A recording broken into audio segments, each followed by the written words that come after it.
আজকে ঠিক 11টা 20-এ কিং চার্লসের সাথে আমাদের চিফ অ্যাডভাইজারের একটা ওয়ান অন ওয়ান একটা মিটিং হয়েছে।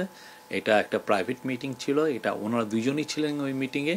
এবং সেই মিটিংয়ে বাংলাদেশের যে যে যেই একটা বড় রকমের একটা যে ট্রানজিশন হচ্ছে সেগুলো নিয়ে কথা হয়েছে।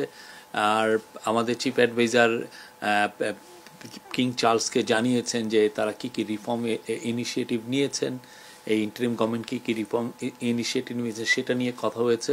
এবং কিং চার্লস যেহেতু প্রফেসর ইউনুসকে অনেক দিন থেকে চিনেন, তো সেই জন্য তাদের অনেক পুরনো অনেক ধরনের আলাপ হয়েছে। এটা 30 মিনিটসের মিটিং ছিল এবং খুবই সৌহার্দ্যপূর্ণ একটা মিটিং। এই মিটিংটা মানে আমরা বলবো যে এই পুরো ট্যুরের এটা ছিল সবচেয়েতে আমরা বলবো যে সবচেয়ে ইম্পর্টেন্ট ইভেন্ট।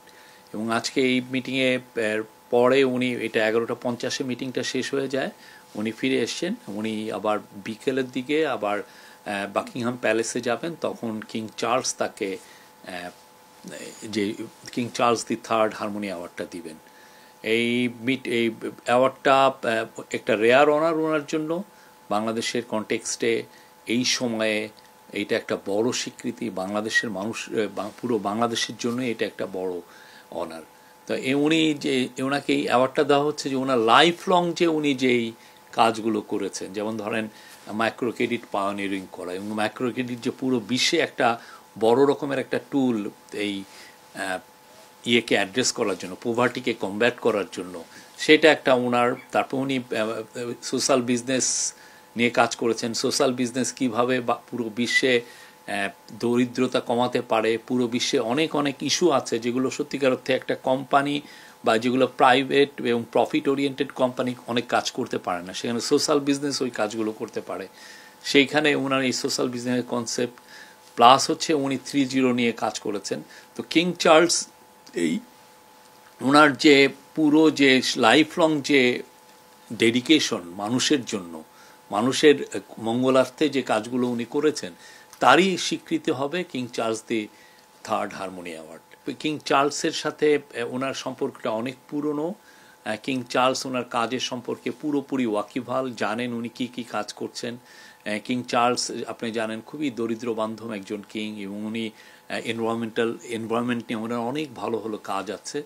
তো কিং চার্লস ওনার প্রফেসর ইউনুসের যেগুলো বই লিখেছেন তার মধ্যে একটা বড় বইয়ের ফরওয়ার্ড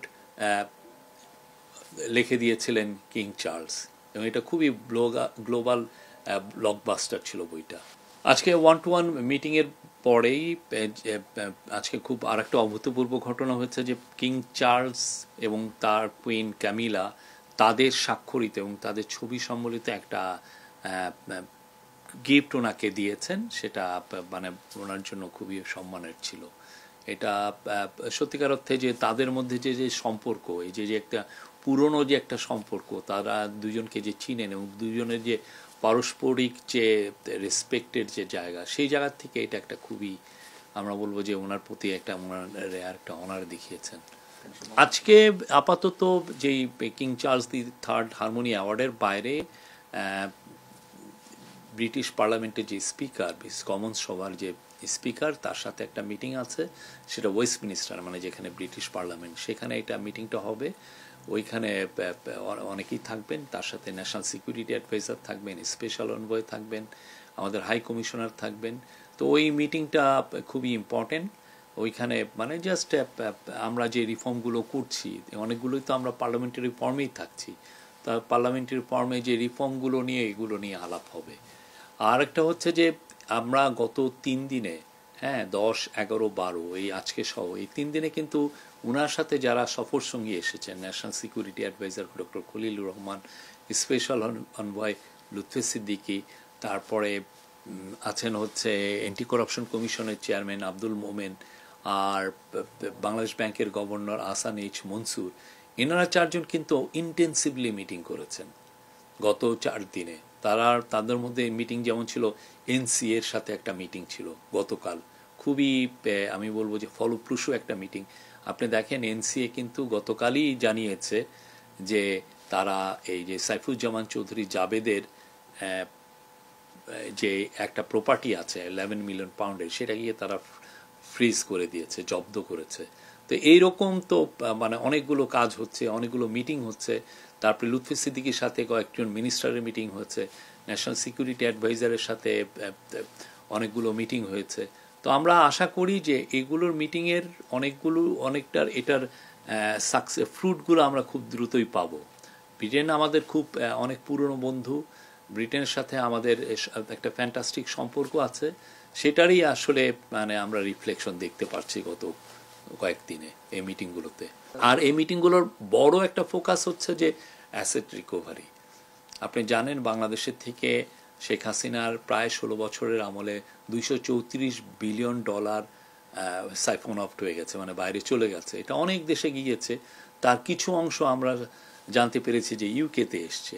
তো ইউকের যারা এগুলো নিয়ে কাজ করে তারা আমাদের সাথে ভালো রকমের কোঅপারেশন করছেন। আমরাও আমাদের কেসগুলো তাদের কাছে প্রেজেন্ট করছি যে দেখো এই ঘটনাগুলো ঘটেছে। তো তারা আপনারা দেখেন সেটারই ফল আপনারা অলরেডি দেখছেন।